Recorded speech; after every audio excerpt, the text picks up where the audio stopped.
गंजीफा खेलने से बुद्धि तीव्र होती है।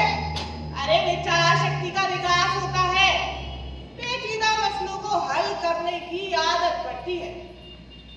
ये दलीलें उस समय जोरों के साथ पेश की जाती थी।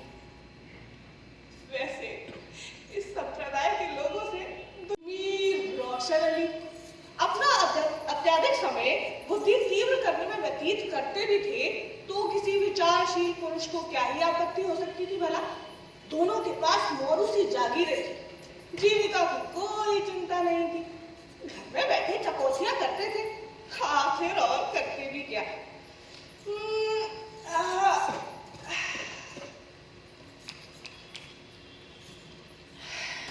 प्रातःकाल दोनों मित्र नाश्ता करके बिसात बिछाकर बैठ जाते। मोहरे सज जाते और लड़ाई के दाव पेच होने लगते थे। फिर खबर न होती कि कब दोपहर हुई, कब तीसरा पहर और कब शाम। भीतर से बार बार बुलावा आता, खाना तैयार है। यहां से जवाब मिलता,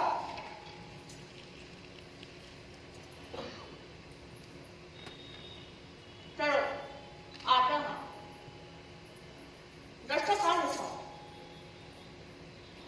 बेचारे बावर्ची विवश होकर खाना कमरे में ही रख जाते और दोनों मित्र दोनों काम साथ साथ किया करते थे।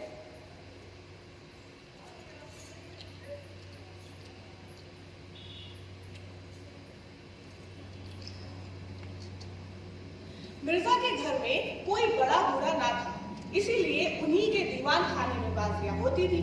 लेकिन इसका मतलब ये तो नहीं कि उनके बाकी के घर वाले इस व्यवहार से खुश हो। और घर वालों का तो कहना ही क्या, मोहल्ले वाले, घर के नौकर चाकर नित्य द्वेषपूर्ण टिप्पणियां किया करते। बड़ा मनहूस खेल है, घर को तबाह कर देता है, खुदा न करे किसी को इसकी चाट पड़े। आदमी दीन दुनिया किसी काम का नहीं रहता, ना घर का ना घर का, बुरा रोग है। यहाँ तक कि मिर्जा की बेगम इससे इतना द्वेष करती कि मौका खोज खोज कर पति को लगाती थी। लेकिन उन्हें इसका अवसर जरा कम ही मिलता। वो सोती रहती, तब तक तो बाजी बिछ जाती, और रात को जब वो सो जाती तब कहीं मिर्जा जी घर में आते थे। लेकिन वो नौकरों पर अपना गुस्सा अक्सर उतार दिया करती थी। क्या कहा? पान मांगी है? जाके कह दो आकर ले जाए। खाना खाने की फुर्सत नहीं है? अरे तो खाना उनके सर पर रख दो, खाए चाहे कुत्तों को खिलाए। पर वो रूबरू ये सारी बातें उनसे नहीं कह सकती थी। उन्हें जितना मलाल अपने पति से नहीं था, उससे कई ज्यादा तो मीर साहब से था। उन्होंने मीर साहब का नाम मीर बिगाड़ू रख छोड़ा था। मीर बिगाड़ू। हाँ, हो सकता है कि मिर्जा साहब सफाई देते वक्त सारा का सारा इल्जाम मीर साहब के सर ठोक दिया करते थे। एक दिन बेगम साहिबा के सर में जोरों का दर्द होने लगा। उन्होंने लौंडी से कहा,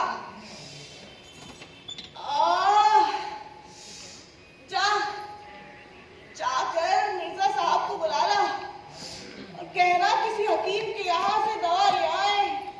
अल्लाह, अरे दौड़, जल्दी कर। लौंडी गई तो मिर्जा साहब ने जवाब दिया,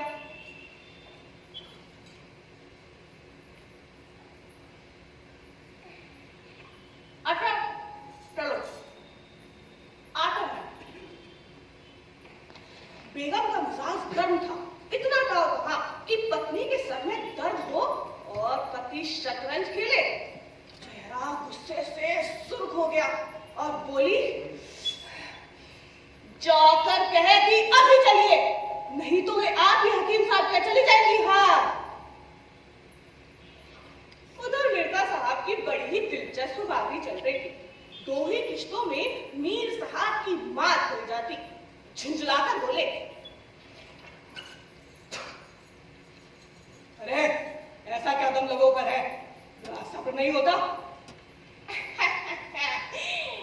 अजी मियाँ तो जाइए ना, सुनाइए। औरतें जरा नाजुक मिजाज की होती है। जी हाँ, चलाई क्यों ना जाऊं, तो वही किस्तों में आपकी बात हो जाती है। जनाब इस भरोसे ना रहिएगा। अजी वो चाल सोची है कि आपकी मोरे खड़े रह जाए और मात हो जाए। तुम्हें निगोड़ी शतरंज इतनी प्यारी है कि कोई चाहे मर ही क्यों न जाए तो मुझने का नाम नहीं लेते। लॉस कोई तुम जैसा आदमी हो। अरे तो क्या करूं, मीर साहब मानते ही ना थे। अरे उनके भी तो बाल बच्चे हैं। आदमी है, आ जाता है तो मजबूर होकर मुझको खेलना ही पड़ता है। तो फिर दुत्कार क्यों नहीं देते? अरे बराबर के आदमी है, उम्र में दर्जे में मुझसे 2 उंगल ऊंचे, मुलायजा तो करना ही पड़ता है। तो फिर ठीक है, मैं ही दुत्कारी देती हूँ। नाराज हो जाएंगे, हो जाए, कौन किसी की रोटियां चलाए देता है। रानी रूठेंगी, अपना सुहाग लेंगी। हाँ हरिया, जाओ बाहर से शतरंज उठा ला और मीर साहब से कहना मियाँ अब ना खेलेंगे। हाँ हाँ, अरे तुम क्या मुझे जलील करना चाहती हो? रैया आ जाती है। अरे तो उसको जाने क्यों नहीं देते? मेरा ही खून पिए जो तुम उसको रोके। अच्छा तो तुमने उसको रोका, ठीक, मुझे रोको तो जाने। ये कहकर बेगम साहिबा झल्ला ली सीधे दीवान खाने के द्वार तक गई। पर एकाएक पर पुरुष के सामने जाते हुए पांव जरा बंद से गए। भीतर जाता तो संयोग से कमरा खाली था। मीर साहब ने पहले ही 1-2 मोहरे इधर उधर कर दिए थे और अपनी सफाई देने के लिए बाहर टहल रहे थे।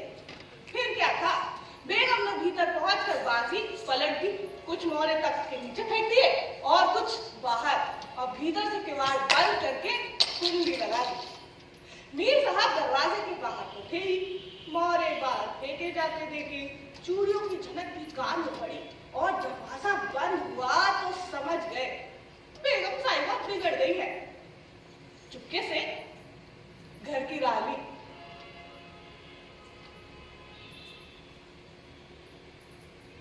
तुमने तो गजब किया। अब की बार अगर मीर साहब यहाँ दिखाई दिए तो खड़े खड़े निकलवा दूंगी। हाँ ये लो, अगर खुदा से लगाते तो वली हो जाते।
खेलने की आलोचना नहीं करती। कभी कभी जब उन्हें देर हो जाती तो वे खुद से याद दिला दिया करती थी। क्यों जी, आज शतरंज खेलने नहीं जाना है क्या? इन्हीं सब कारणों की वजह से मीर साहब को भ्रम हो गया कि भाई मेरी स्त्री तो अत्यंत विनयशील और गंभीर है। लेकिन जब मीर साहब के दीवान खाने में बाजियां होने लगी और मीर साहब घर पे रहने लगे, तब बेगम साहिबा को बड़ा कष्ट हुआ। अरे उनकी स्वाधीनता में बाधा जो पड़ गई थी, दिन भर दरवाजे के बाहर झांकने को तरस जाती थी बेचारी। उधर नौकरों में कानाफूसी होने लगी। अभी तक तो घर में बैठे बैठे मक्खियां मारा करते थे। घर में कोई आए कोई जाए, उन्हें कोई मतलब नहीं था। लेकिन अब तो आठों पहर की धौस थी। कभी पार्लानी का हुक्म था तो कभी मिठाई का, और हुक्का तो किसी प्रेमी के हृदय की भांति नित्य जलता ही रहता था। वे सब बेगम साहिबा के पास जाते और कहते, हुजूर, मियां की शतरंज तो हमारे जी का चंचल हो गई है। सुबह से शाम तक दौड़ते दौड़ते पाँव में छाले पड़ जाते हैं। और ये भी कोई खेल हुआ कि सुबह को बैठे तो शाम कर दी? याद घड़ी दिल बहला के लिए खेल खेलना बहुत होता है। हम तो हुजूर के गुलाम हैं, जो हुक्म होगा बजा ही लेंगे। मगर ये खेल बड़ा मनहूस है, इसको खेलने वाला कभी मनता नहीं। घर में कोई ना कोई आफत लगेगी रहती है। हाँ, अरे हमने तो मोहल्ले के मोहल्ले तबाह होते देखे हैं। नहीं, मात। इन दो एक शब्दों के अलावा उनके मुंह से सुनने के लिए कोई वाक्य नहीं मिलता था। दोपहर में जब दोनों को भूख मालूम होती तो किसी नान भाई की दुकान पर जाके दोनों मित्र भोजन करते और फिर से संग्राम क्षेत्र में डट जाते। इधर देश की राजनीतिक दशा भयंकर होती जा रही थी। ईस्ट इंडिया कंपनी के सैनिक लखनऊ की तरफ बढ़े चले आ रहे थे। मगर हमारे ये दोनों खिलाड़ी, इन्हें किसी की कोई फिक्र ना थी। वो तो घर से आते तो गलियों में होकर, अरे डर था कहीं किसी बादशाही मुलाजिम की निगाह न पड़ जाए कि बेकार में ही पकड़े जाए। हजारों रुपए की सालाना जारी रेट मुफ्त में हजम करना चाहते थे। एक दिन दोनों मित्र बैठे हुए खंडर में शतरंज खेल रहे थे। मीर साहब की बाजी कुछ कमजोर थी। मिर्जा साहब उन्हें किश्त पर किश्त दिए जा रहे थे कि तभी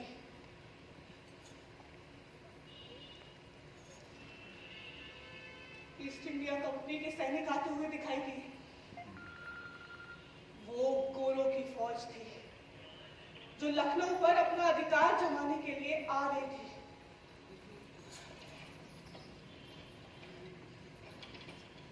अंग्रेजी फौज आ रही है, खुदा खैर करे। अजीज, आने भी दीजिए, आप तो किश्त बचाइए। यही आड़ में खड़े हो जाए, जरा देखना चाहिए। देख लीजिएगा, इतनी भी क्या जल्दी है। ये फिर किश्त तो खाना भी है। कोई 5000 सैनिक होंगे। कैसे कैसे जवान है, लाल बंदरों के मुंह के, सूरत देखते ही खौफ मालूम होता है। हाँ जनाब, हिले ना कीजिए, जख्मे किसी और को दीजिएगा। हाँ बस, अब की किश्त में आपकी मात है। बड़े अजीब आदमी है। यहाँ शहर पर आफत गिर आई है और आपको किश्त की सूझी है। अजी ये सोचा है कि अगर शहर गिर गया तो घर कैसे जाएंगे। जब घर जाने की बारी आएगी तब देखा जाएगा। ये किश्त और जनाब, ये रही आपको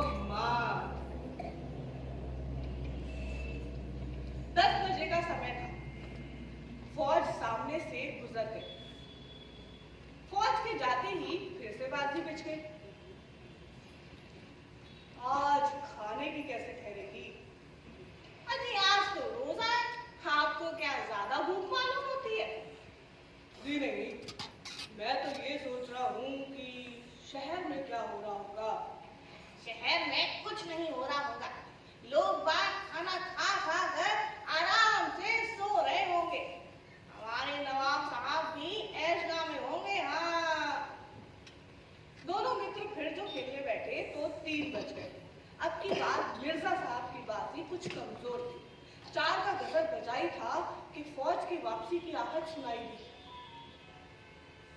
ये क्या, नवाब वाजिद अली शाह पकड़ लिए गए हैं और फौज उन्हें किसी अज्ञात स्थान पर ले जा रही थी। शहर में ना कोई हलचल है ना मारकाट, एक बूंद खून तक नहीं गिरा। ये वो अहिंसा ना थी जिसपे देवगढ़ प्रसन्न होते।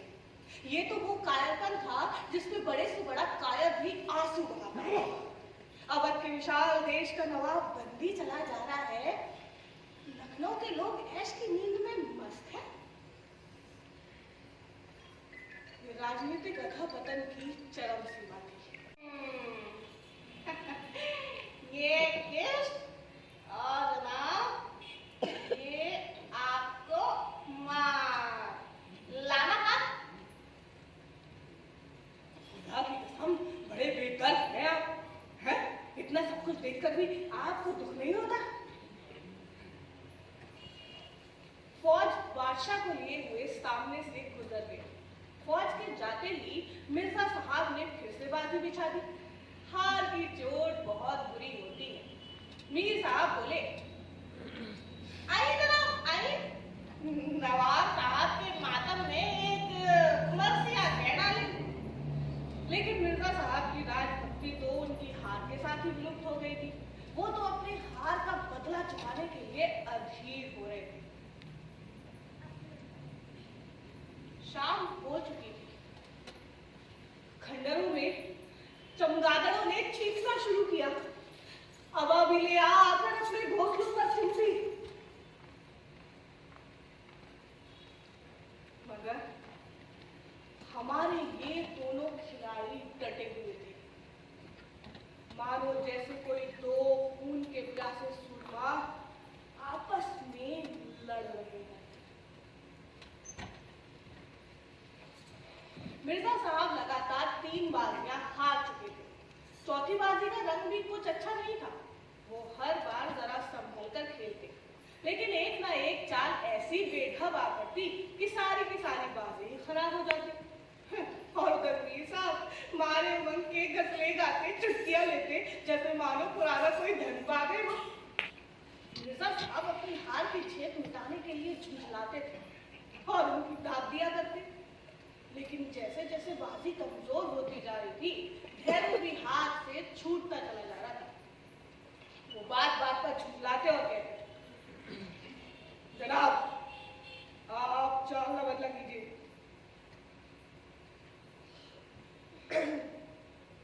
ये क्या कि एक चाल चली और फिर उसे बदल दिया? जो कुछ चल रहा है एक बार मोरे से हाथ को हटाइए। जब तक आपको चाल न सूझे मोरे पर हाथ मत लगाइएगा। एक एक चाल चलने में आधे आधे घंटे का वक्त लेते हैं। इसको समझ है आपको? जिसे 5 मिनट से ज्यादा का वक्त लगेगा उसकी मौत समझी जाएगी। हाँ? आपने फिर चाल बदल दी। चुपके से मोरा वही रख दीजिए उसी घर में जहां पहले रखा हुआ था। उधर मीर साहब का फर्जी पिट रहा था। बोले, हाँ? मैंने चाल चली कब? आप चाल चल चुके हैं। मोरा वही रख दीजिए उसी घर में जहां पहले रखा हुआ था। मैं मोरा वहां क्यों रख दूं? मैंने मोरा हाथ से छोड़ा ही कब? आप मोरा कयामत तक न छोड़े तो क्या चाली ना होगी? फर्जी पिटते देखा तो धांधली करने लगे। जनाब हार जीत तकदीर से होती है, धांधली करने से नहीं होती। हाँ तो फिर मोरा वही रख दीजिए उसी घर में जहां पहले रखा हुआ था। मैं मोरा वहां क्यों रख दूं? नहीं रखता। आपको मोरा वहां रखना होगा, नहीं तो आपकी मौत समझी जाएगी। अरे मुझे क्यों बात होने लगी? मैं मोरा वहां नहीं रखता। दोनों के बीच में तकरार बढ़ने लगी। न ये दबने को तैयार था न वो। अप्रासंगिक बातें होने लगी। किसी ने खानदान में कभी तुम्हारे शतरंज खेली होती तभी तो इसके कायदे जानते। वो तो हमेशा घास छीला करते थे। हाँ रियासत और चीज होती है, जागीर मिल जाने से कोई रईस नहीं हो जाता। जनाब